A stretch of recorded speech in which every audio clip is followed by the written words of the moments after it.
Good afternoon, everybody. I apologize for the delay. We had a little bit of technical issues. I hope you were all able to get on.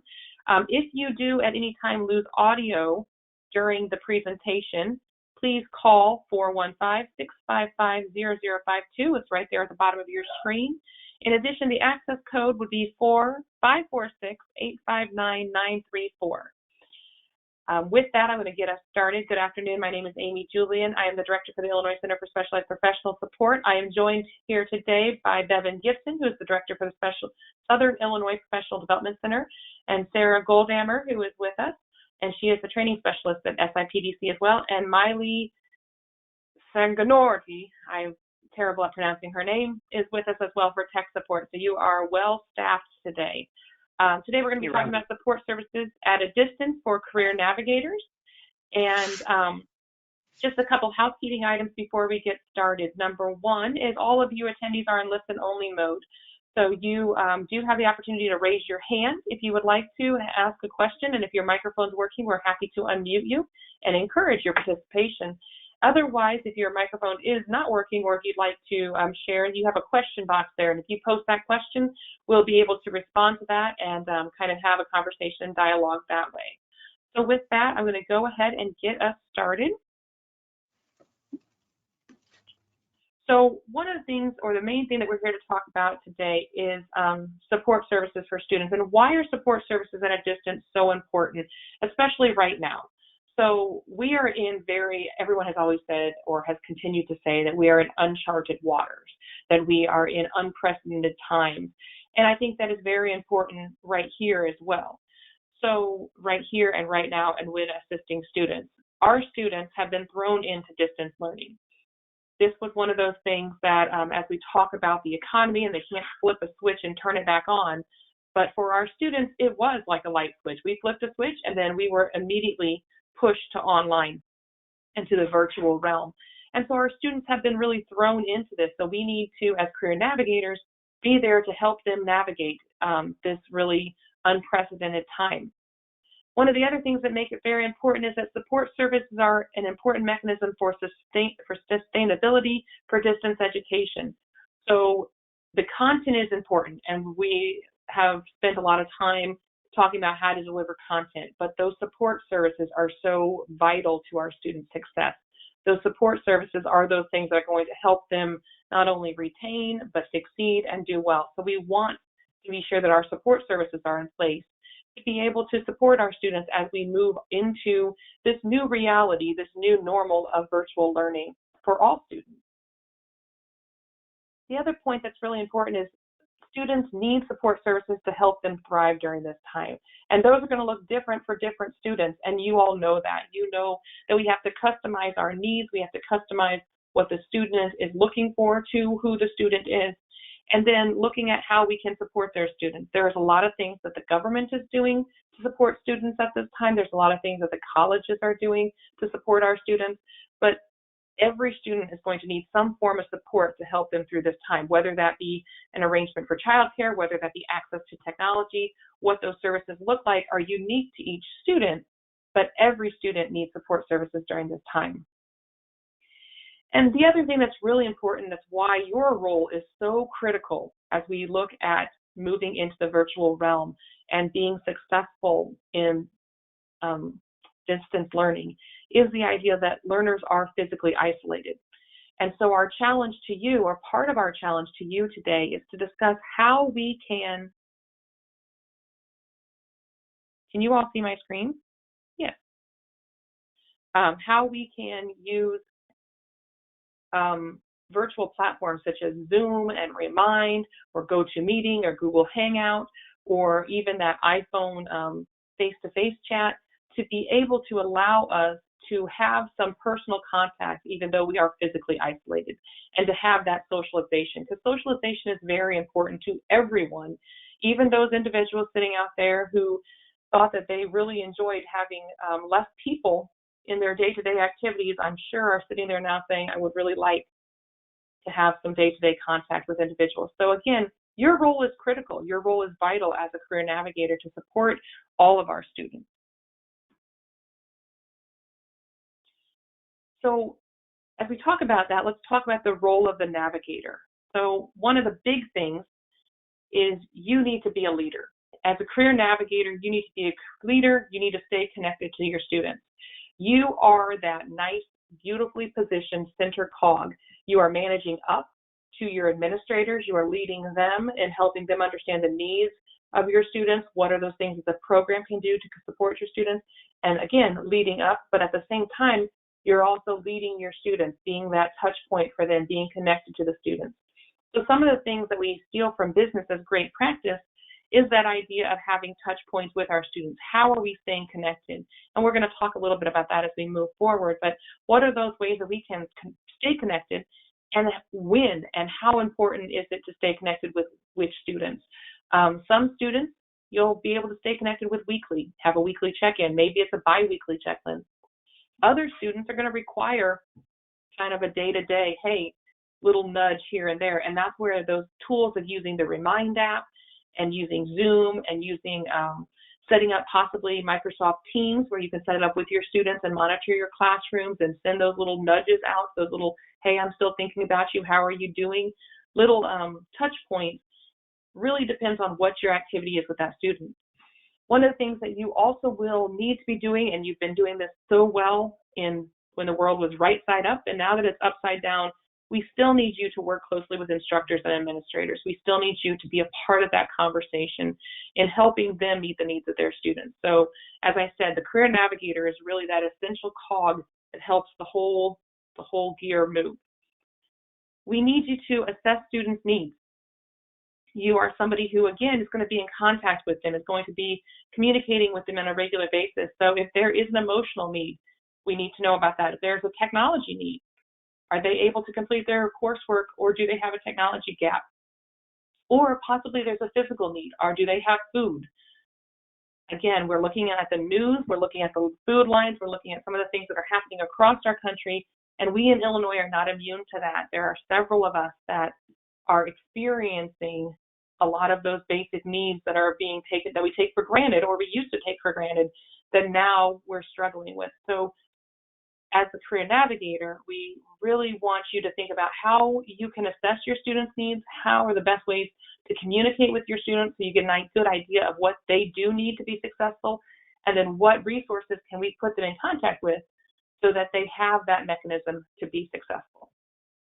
And that was that last bullet there. Provide students with the resources they need to address their needs.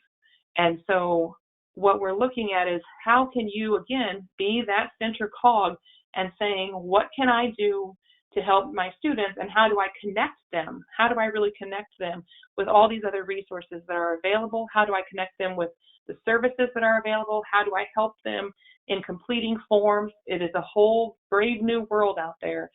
And even as the world does begin to right itself, there's going to be a lot of changes and different things that our students are going to encounter. So as career navigators, we have that charge, we have that mission to really help our students be able to be successful in whatever realm we're thrown into, which is now that virtual learning realm. So I'm going to hand it over to Bevan, and she's going to talk about the possible barriers and needs that our students are going to encounter. Hi, Amy. Thank you. I hope everyone can hear me. Can you hear me, Amy? Yes, loud and clear. Okay. I want to go into talking a little bit about some barriers, some possible barriers and some needs that you as a career navigator will need to address and help your students along. Because, like Amy said, communicating and staying in contact with your students is probably the first and foremost thing.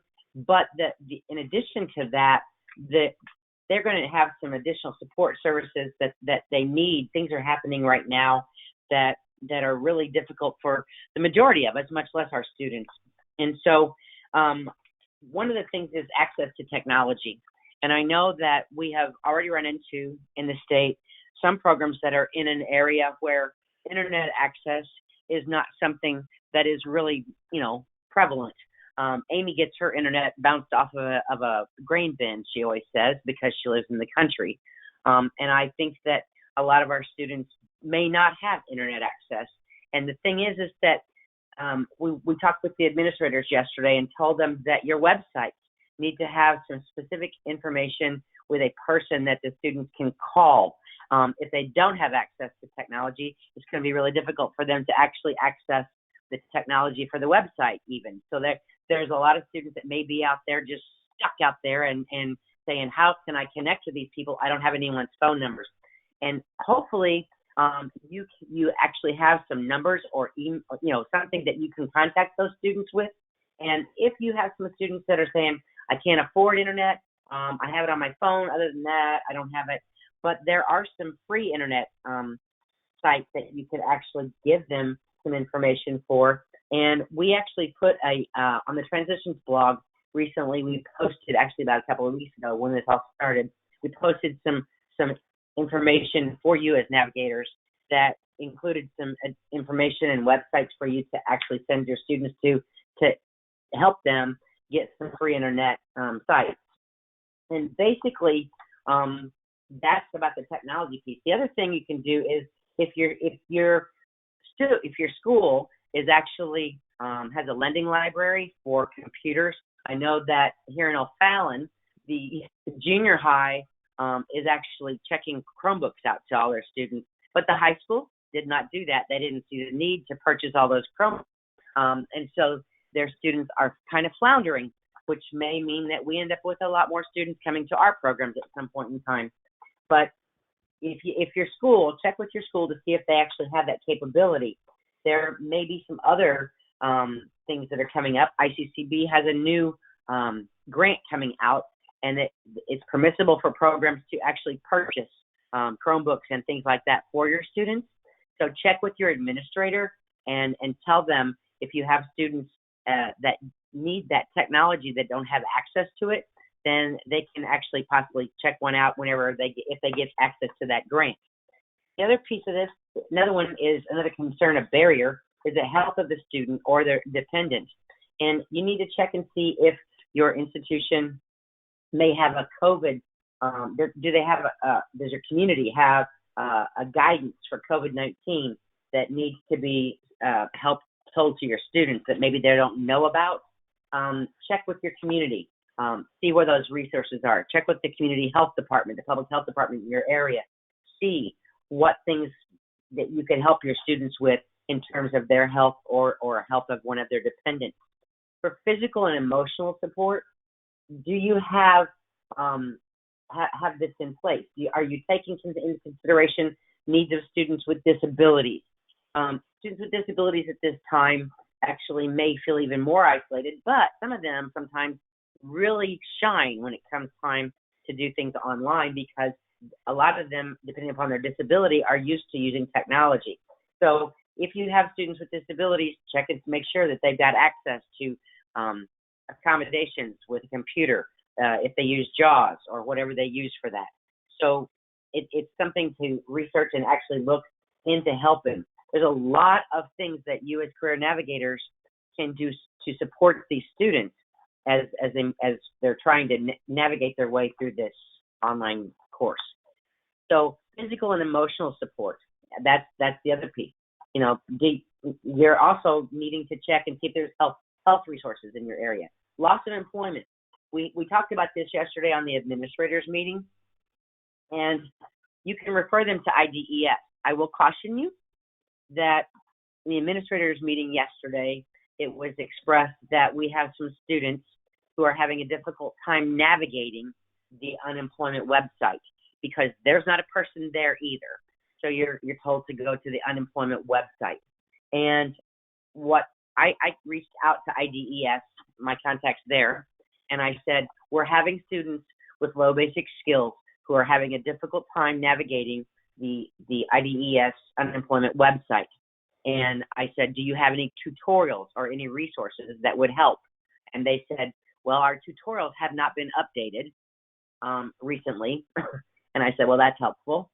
So anyway, what they did do was that they gave me a phone number and a name of a person that said, if our students are having a difficult time navigating the IDES unemployment website, that they can call this man, and I will look it up here in just a moment, and we'll put it into the chat box with his name and contact number. And they did caution me that he does not speak Spanish. So just keep that in your mind. But at least it is the name of a person and a phone number that you can give to your students that would help them if they're trying to apply for unemployment and they're having a hard time. You can also, for physical needs, you can refer your students to food pantries in your area. You're going to need to know where those are, where you can refer them to. And if not, you might be able to develop one with your institution for your students, because I'm guessing that there's going to be a lot of them at this point that are in need of that. The next piece of that is the financial needs. Backup. Financial needs. If they need financial support, number one, like I said, you can hook them up to IDES if they're unemployed. But financial support is a really difficult need to actually do here. But you can see about the possibility of sending them to community resources that might be helping people through this COVID-19 crisis. Okay, so I guess the next thing we want to do is ask you what you are doing. Next, Amy, please. What you are doing in your program. Okay, so this would be a time. I know that I don't know if Sarah's on here or not. Yes, I'm here, Bevan. Hey. Okay. Then I'll let you take over. Okay. Hey, y'all, it's really good to be here. This is Sarah Goldhammer. I'm sure Amy started with introductions at the beginning, but I was having some technical issues. So that's the world we live in now, is sometimes our technology works really, really well, and sometimes it doesn't. So I am very happy to be here. And, you know, Amy was talking about feeling isolated. And that's another reason that I'm glad to be here, because it feels good to be together talking about what can we do to help our students. And I've been talking with some people in the field that are doing many of the things that Amy and Bevan already talked about, as far as getting in touch with their students and helping their teachers. And so what I'd like to do at this point is unmute a couple of people and let them tell you what they're doing. And then we hope to have a little bit of time that the rest of you, if you have something to share, that you also get to talk, because I know that you'd love to hear from each other. So at this point, I'm going to start. Let me hold on a second. Megan Young-Stevens, who's with Triton. I'm going to unmute you, Megan. There you go. Can you talk, Megan? Yes. Can you hear me? Yeah, you have a lot of feedback, Megan. Someone needs their computer or their phone. Okay, let's try it again.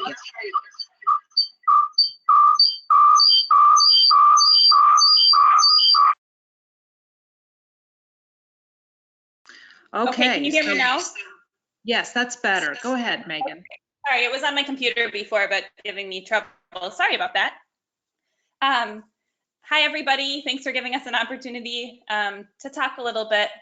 One thing that we've been trying to do at Triton is what you spoke about earlier, Sarah, which was trying to really work closely with our instructors to help students, and especially to kind of support students through supporting their teachers. And I know that we talked about how a lot of students were just kind of thrown into online learning, and I think a lot of our faculty members have been thrown in and are feeling the same way, and a lot of unanticipated things have come up. So myself and the other transition specialists at Triton have really tried to have a steady flow of communication with faculty members in our department to see how we can help them. One of the things that we're doing is trying to reach out especially hard to those harder to reach students. All of the teachers in our program have tried to be in contact with our students, walk them through accessing the class online, but there were still some students who weren't returning phone calls and emails, or who didn't show up to class. So we've been working really hard on trying to reach those students through different ways, trying to get in touch with them with warm and encouraging messages of care, check in, see what's going on and how we can help. And what we found is that sometimes students feel comfortable talking with us about things that maybe they wouldn't feel comfortable talking about with their teachers. So then we can help the students kind of navigate those questions and relay the information that's appropriate back to their teachers, so we can all all work together to support the students. We found Google Voice incredibly helpful in doing this. We use the call feature a lot and also the texting feature. Our program has also purchased a program called Textedly that we use to send mass emails to students. And that's another good way of communicating, but for those individual outreach efforts, a lot of our communication has been through Google Voice. And we love other ways of and other kind of tools for connecting with students and communicating with students if other programs have ideas of that too. So that's what we're kind of up to right now. Thanks, Megan. And did Dorota have something else that she wanted to join, or is that everything that you were going to share? Dorota, did you want to jump in too?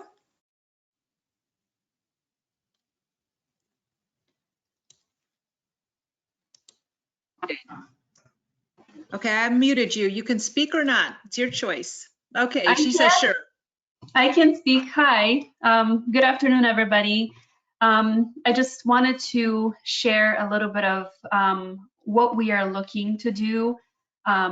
We've been kind of thrown into this virtual environment where before we really didn't have much of an online presence. So we decided to make lemonade out of lemons, I guess, and really increase our presence online so that we are more accessible to students.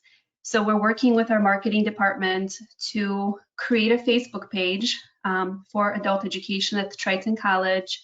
And our goal with the Facebook page is to really utilize it in a variety of ways. One of the things that we would like to explore our learning communities by building Facebook groups for different student populations, and possibly having teachers nominate students to be moderators for those Facebook groups. So that allows students to kind of, have that leadership position within that group that they're managing. We are also looking to do virtual information sessions for new students. We find that many times students are not able to attend our information sessions, or it's very difficult for them to do that. And those are mandatory, so we want to give them an opportunity to do that online.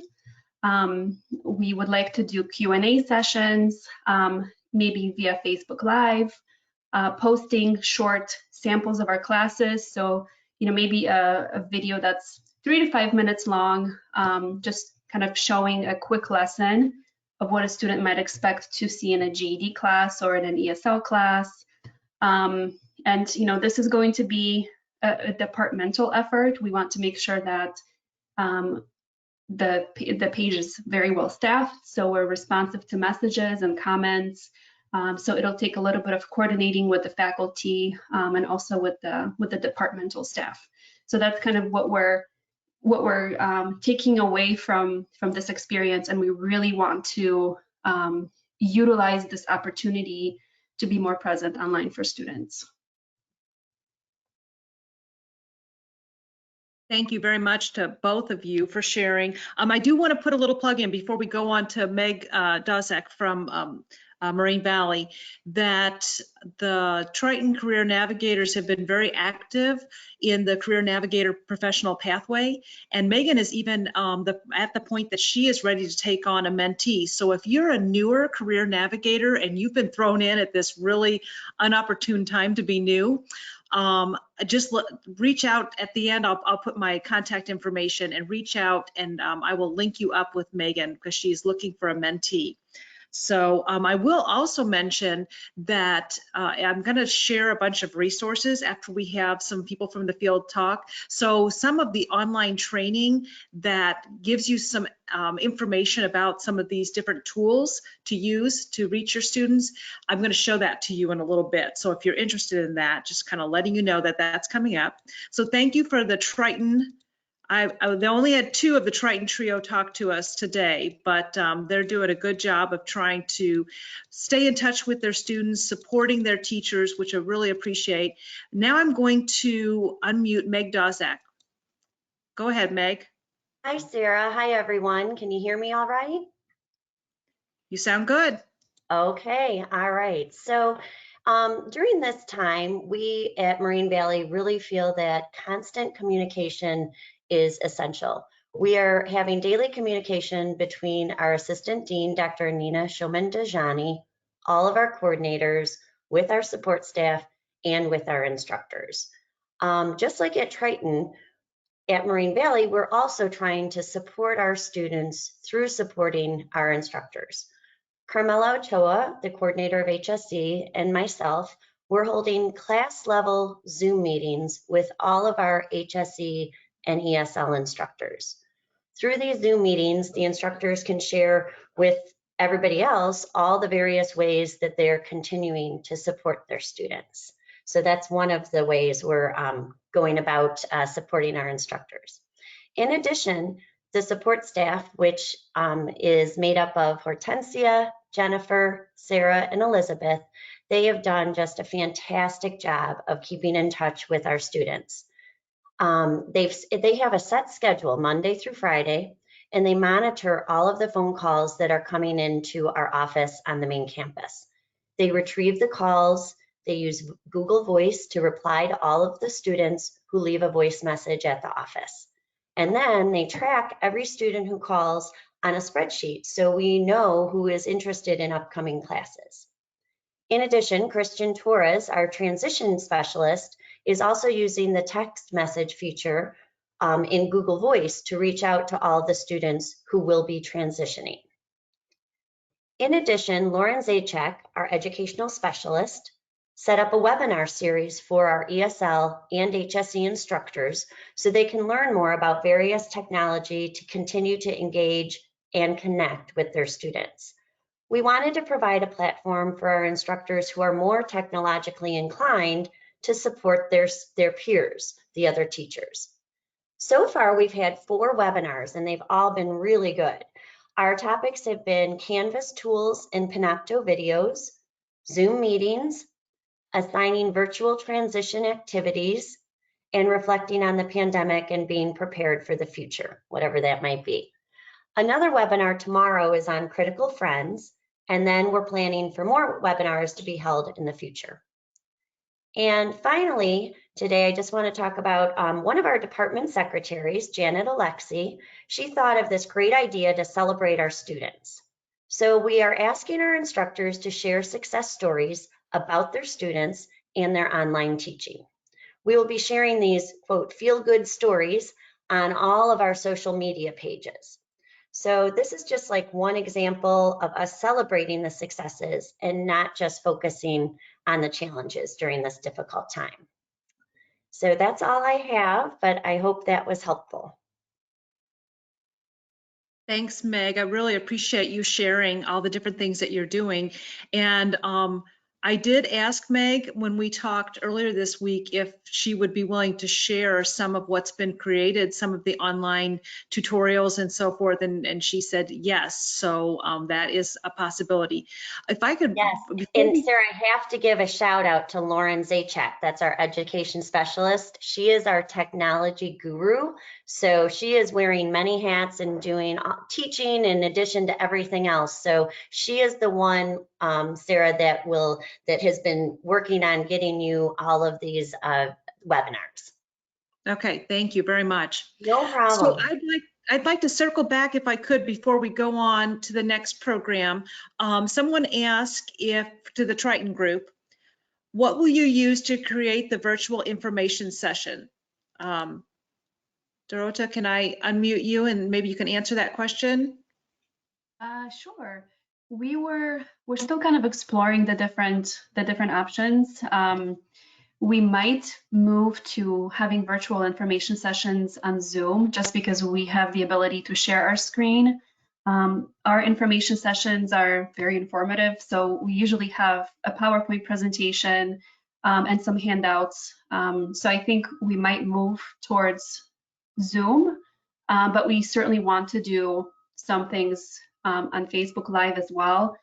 So we have to play around with the different features to see if it would be feasible to do it on Facebook Live, but I think we're leaning towards Zoom for the virtual orientations. All right, thank you. And again, y'all, in just a little bit, I'm going to show you where there's resources. If you're not familiar with some of these online platforms, there are already training that is recorded for you that you can have access to. You can go right from this training to the next one. Okay, our third program that is willing to share today is Teresa Gia from Malcolm X. So I'm going to unmute you. Teresa, are you there? No, not really. It's just been work and, things like that. It's stressful with, switching over to virtual classes. I'm an advisor as well as a teacher.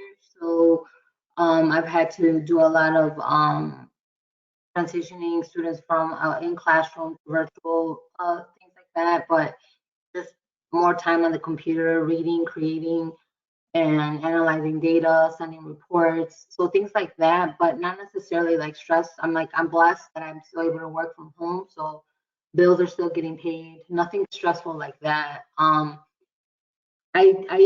feel like it almost has to be hormonal than anything, because the start of my cycle is when I get it the worst. I know that they did an MRI, and Dr. Sethi was talking about the sinuses.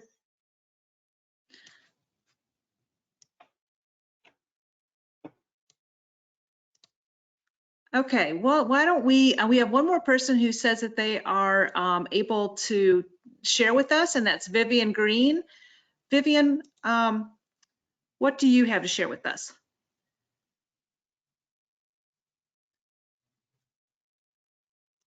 Vivian says she's from Oakton Community College.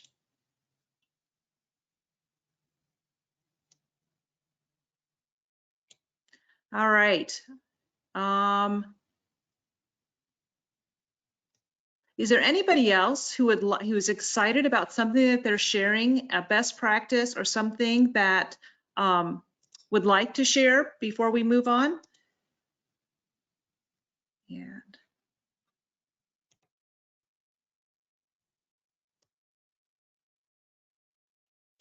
if you'd like to share something, why don't you put that in the chat or the question, and then we'll take a look at that.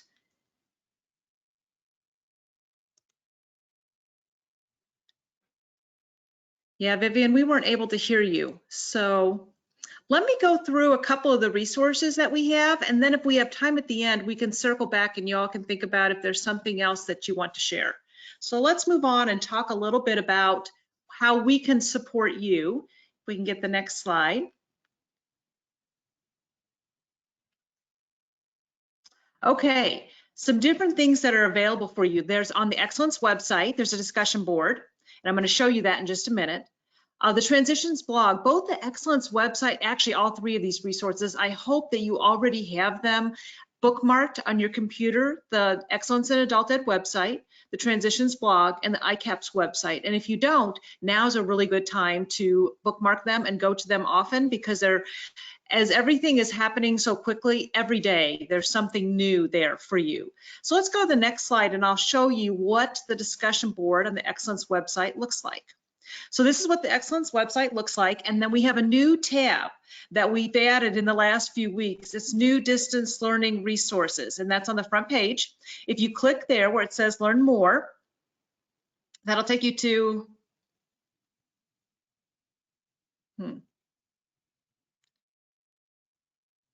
Amy, you can go to the next page and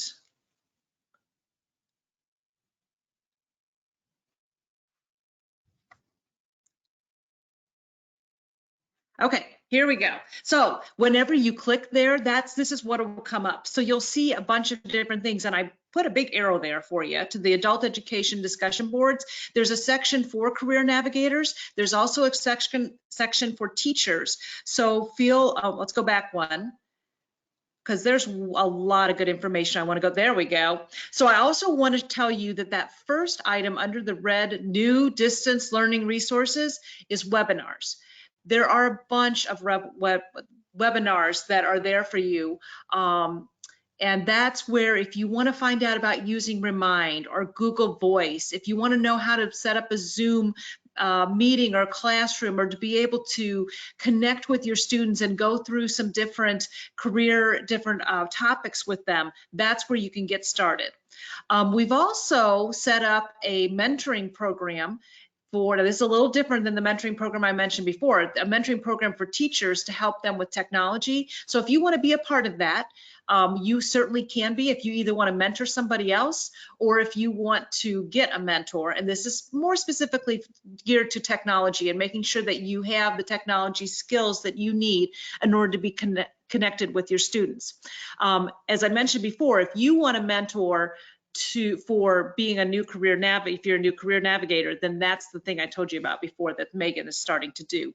And Meg Dozak, who talked, has also been mentoring new career navigators, so we appreciate that. There's also some resources to get you started. There's some publishers information, so there's a lot of good information on the Excellence website. And if we can go to the next slide, I'll show you something else that's on the Excellence website, and that is a link to the Transitions blog. Now you can go directly to the Transitions blog, but if you're on the Excellence website and you're like, okay, I just need to get there, under the Transitions tab, you'll be able to go to the Transitions blog. And if you take me to the next slide, I'll show you what that looks like. Okay, there's the Transitions blog, and you can see that you could have signed up there for providing support services at a distance for career navigators, but you're already here. So if you would scroll down, and if you're on the page, we're not on live, there is what Bevan referred to before, all kinds of resources for you. Oh, go back one more, I didn't put that on there. Resources for you. So just to let you know, that's where Bevan was talking about how to access free internet, what that kind of resource. Also some information about connecting with your students and the ways that you can connect to your students. That one I'm going to tell you is going to go back to the Excellence website because they're very interconnected. They're both great resources for you to those webinars that I told you about. There's some information there about how to help your students if they need some health services during this challenging time. There's some information about employment needs, and I will give a shout out to Bevan because she put that phone number in the chat box, so you can check that out that she told you about before, and more employment needs. Also, there are some great resources if you're trying to think of how can I engage my students in thinking about careers. There is a day in the life videos. There's a link there that takes you to a whole bunch of different occupations and what does it look like to be. So if you want to kind of assign some homework, or maybe you're working with a teacher and you want to assign some homework at a distance, those are great ways to engage students in learning. And then there's another one that's called Careers Out There, and it has 60 career videos on it. So just kind of letting you know, those are some of the resources that are available there for you on the Illinois Transitions blog. Moving on, a couple of other resources, and these are not new. You guys, I have been touting these for a long time. The Employability Skills Resource Toolkit, and I did earlier put the direct link to this in the chat box, so it's there. Or if you just Google Employability Skills Resource Toolkit, it'll come up. It's from North Carolina. It's a very extensive curriculum with lesson plans. These are materials for you to use directly with students. So if you are engaging students in a Zoom platform or in another platform, whatever you're working on, and you want to go through communication, say, or initiative and dependability, you can see the different topics that are there. But those really essential employability skills, if you want to have some engaging opportunities with your students, it's already created for you. You don't have to make something new, which you're going to think is a beautiful thing. Also, I'll tell you, all of those resources there, you can download them. In PowerPoint, there's Word, and you can change them. So you can modify them any way that you want. Another resource that is available, and this one's been around a long time, but it's still an oldie but goodie. And I know when Lauren from Moraine Valley sent me some of the information that they've done online with their teachers, they were actually using one of the resources, the integrating career awareness into your classroom. So that's another great resource. And all those, you can find those either here on the Transitions blog, and Amy's now showing you the different things that I just outlined, the videos and that type of thing.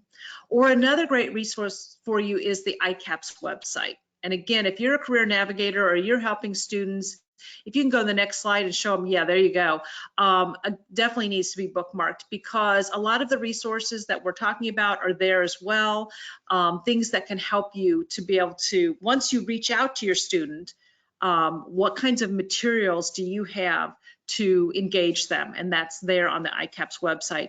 There is a whole menu of resources for career navigators, and Amy's showing that to you now. There's different tabs.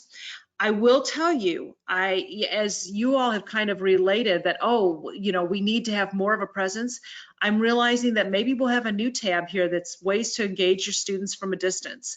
And so I want to put a plug in, because the only way that this menu of resources grows is with your help, because almost all of the items on here are great practices that are out there in Illinois, so that nobody starts with a blank slate, a blank sheet of paper, a blank screen. You can start with something else. So I want to encourage you, if you're doing something new and innovative, or you're just doing something, let me know, because I'd love to start adding some more resources into this menu of resources.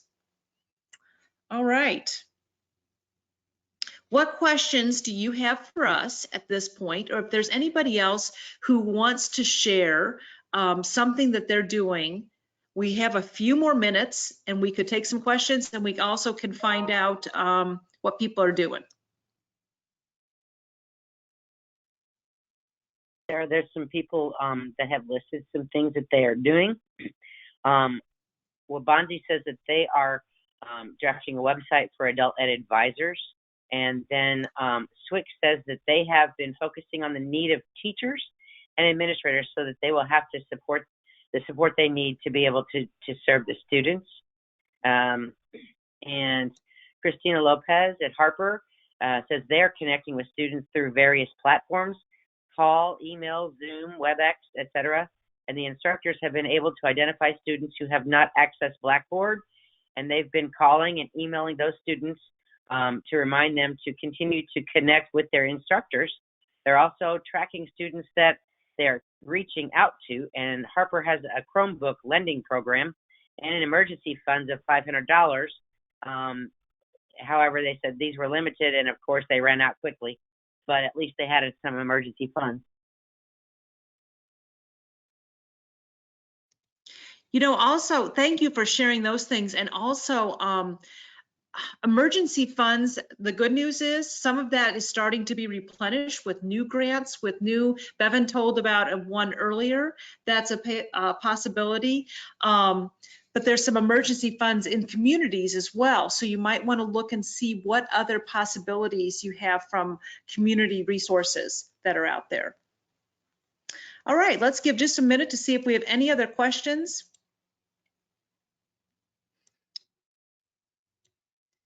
And if not, I want to thank everybody for everything that you're doing. I know that this is a challenging time, but it's also refreshing and wonderful to see how so many people have stepped up to serve our students and to serve each other, serve our teachers. And one of the persons said that their teams are providing Zoom meetings individually and in groups, and they're also using Google Classroom to connect with their students.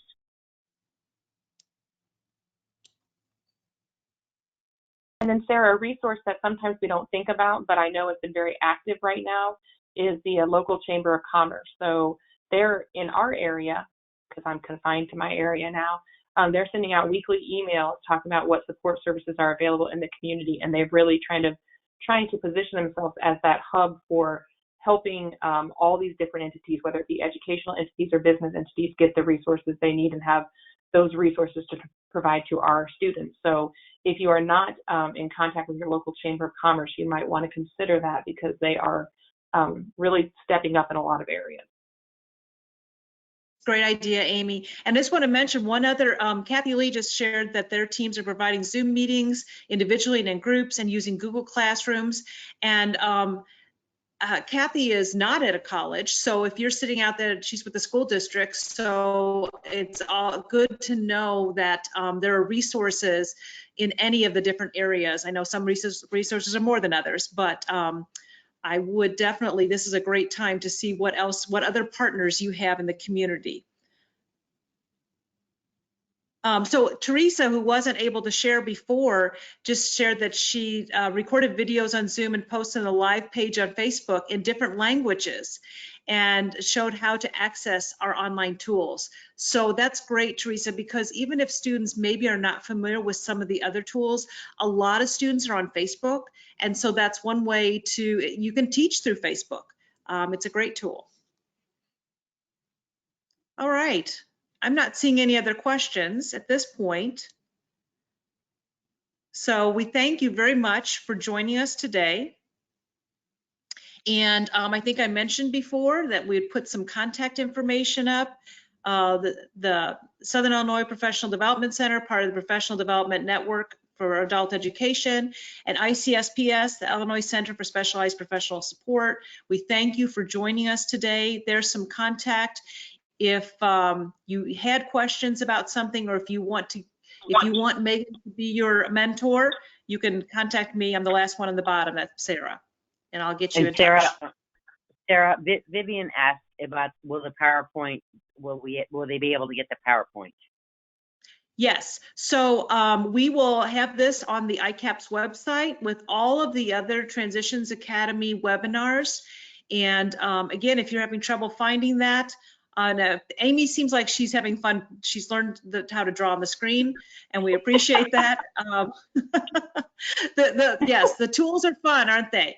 But yes, well, if Vivian, if you can't find it, let me know and I will direct you. But if you go to the menu of resources for Career Navigators, it will be there under Archive Webinars. One of the other things that we've been doing is the next day, so when it is all up on YouTube, we will share the presentation and the PowerPoint as well as the recording, and I'll send that out to each of the registrants for the webinar. I understand that some of you had some technical difficulties as we did getting on today, and so I apologize for those, but we'll send out all these resources to your email box tomorrow once everything's posted. Thanks for doing that. And let me just say to all of you, thanks for persevering through sometimes tech issues. Thanks for persevering to help your teachers and your students. You are very appreciated. Thank you.